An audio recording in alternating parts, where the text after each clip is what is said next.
की जय। అందరికీ నమస్కారం. అంతర్జాతీయ యోగా దినోత్సవం సందర్భంగా అందరికీ శుభాకాంక్షలు తెలియజేస్తూ దానిలో భాగంగానే ఈరోజు భారతీయ జనతా పార్టీ రాష్ట్ర కార్యాలయంలో పెద్దలు భారతీయ జనతా పార్టీ నాయకులు శ్రీ శివప్రకాష్జీ, అదేవిధంగా శ్రీ అరవింద్ మీనన్ గారు, ఇతర పెద్దలందరూ కూడా ఈ యోగా కార్యక్రమంలో పాల్గొనడం చాలా సంతోషం. దేశవ్యాప్తంగా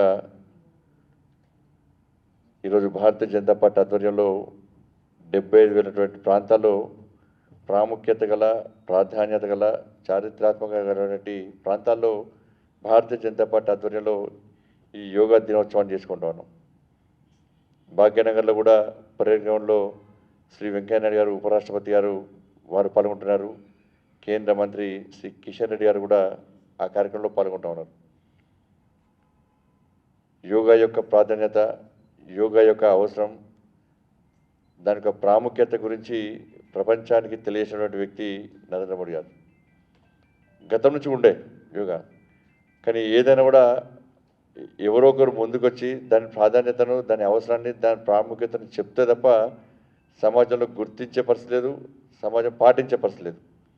ఇటువంటి పరిస్థితుల్లో ఒక ఆరోగ్యవంతమైన సమాజ నిర్మాణం కోసం ప్రజలు ఇబ్బంది పడుతున్న తరంలో దేని ద్వారా మనం దేన్ని సాధించవచ్చో, దేని ద్వారా విజయం సాధించవచ్చో ఒక స్పష్టమైనటువంటి విధానాన్ని చెప్పి ఇవాళ యోగా యొక్క ప్రాముఖ్యతను ప్రపంచవ్యాప్తంగా తెలియజేసినటువంటి వ్యక్తి నరేంద్ర మోడీ గారు. అందుకే ఆ రోజు నుంచి ఈ రోజు వరకు కూడా జూన్ 21ని అంతర్జాతీయ యోగా దినోత్సవాన్ని ప్రకటించిన తర్వాత ప్రపంచవ్యాప్తంగా ఈరోజు ఇన్ని రోజులు యోగా చేయకుండా కూడా జూన్ 21 వస్తే మనం యోగా చేయాలి, మన ఆరోగ్యాన్ని మనం కాపాడుకోవాలి, మనం చేయడంతో పాటు మనం 10 మందితో యోగా చేయాలి, యోగా యొక్క ప్రాధాన్యత చెప్పాలనే ఉద్దేశంతో దానిలో భాగంగానే ఈరోజు అంతర్జాతీయ యోగా దినోత్సవాన్ని జూన్ 21 నాడు మనం పాటిస్తూ ఉన్నాం. ఇక్కడ దేశవ్యాప్తంగా, ప్రపంచవ్యాప్తంగా భారతీయులందరూ, భారతీయులు కాదు, ప్రపంచంలో ప్రతి వ్యక్తి కూడా వాళ్ళ భారతీయత యొక్క సనాతన ధర్మాన్ని, ఆచార వ్యవహారాలను పాటిస్తున్న సందర్భంలో యోగా యొక్క ప్రాధాన్యతను ప్రపంచానికి చూపేటువంటి ఘనత భారతదేశాన్ని, మన మోడీ గారిది. కాబట్టి ప్రపంచవ్యాప్తంగా ఈరోజు అంతర్జాతీయ యోగా దినోత్సవం జరుపుకుంటున్న సందర్భంలో మరొక్కసారి ప్రతి ఒక్కరు కూడా అంతర్జాతీయ యోగా దినోత్సవం సందర్భంగా హృదయపూర్వక శుభాకాంక్షలు తెలియజేస్తూ ముగిస్తాను. భారత్ మాతా की जय. मैंने तेलुगु में बोला है. सबको अंदर की नमस्कार. हमारे राष्ट्रीय मंत्री अरविंद मेनन जी, वरिष्ठ पदाधिकारीगण, सभी योगार्थी बंधुओं, हमारी शिक्षिका जिन्होंने बहुत अच्छे से योग कराया, उनके लिए एक बार हाथ ताली बजाकर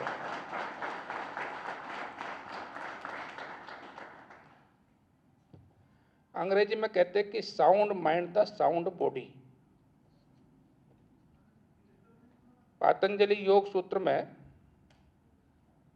शरीर माध्यम खलु धर्म साधनम, हम कोई भी काम यदि करेंगे तो सबसे पहले हमारा शरीर स्वस्थ होना चाहिए. तो शरीर स्वस्थ होने के लिए व्यायाम बाह्य शरीर को स्वस्थ करता है और प्राणायाम हमारी आंतरिक शुद्धि करता है. इसलिए स्वस्थ शरीर के लिए प्राणायाम, व्यायाम दोनों को मिलाकर कहेंगे तो योग ये अनिवार्य है. हम कोई भी काम करते हैं तो हमारे कार्य में कुशलता आनी चाहिए, एक्सपर्टनेस आनी चाहिए.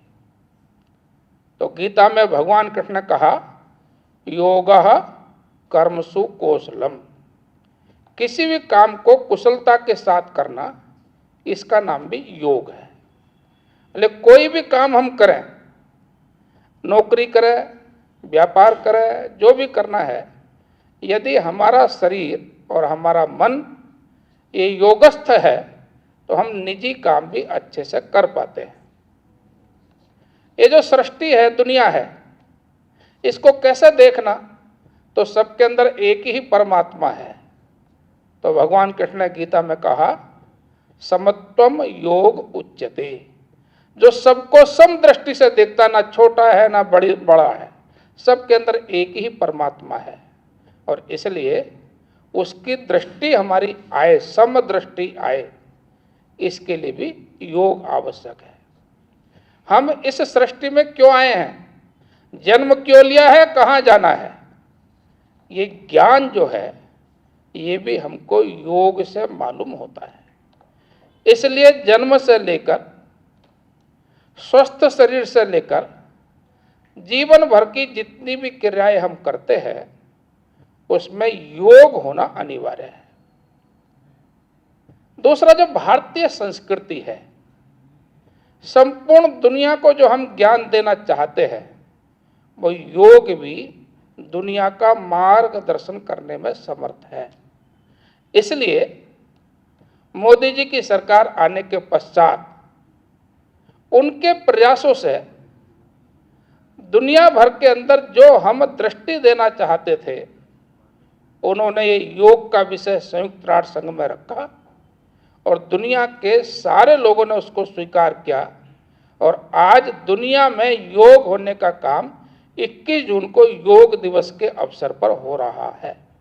इसलिए मोदी जी और हमारी ये ज्ञान परंपरा, ऋषि परंपरा, आज के आधुनिक ऋषि बाबा रामदेव जी से लेकर अनेक श्रेष्ठ संत, उन सबके प्रयासों से ये शुभ दिन आया है कि आज हम योग के क्षेत्र में दुनिया का मार्गदर्शन कर रहे हैं।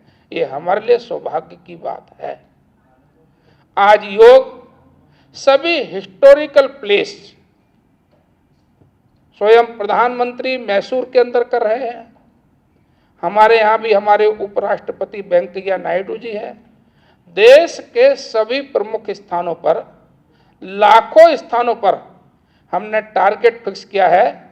ये आज़ादी का अमृत महोत्सव है, इसलिए 75,000 प्लेस पर भारतीय जनता पार्टी के प्रयासों से 75,000 स्थानों पर इस बार योग के कार्यक्रम हो रहे हैं।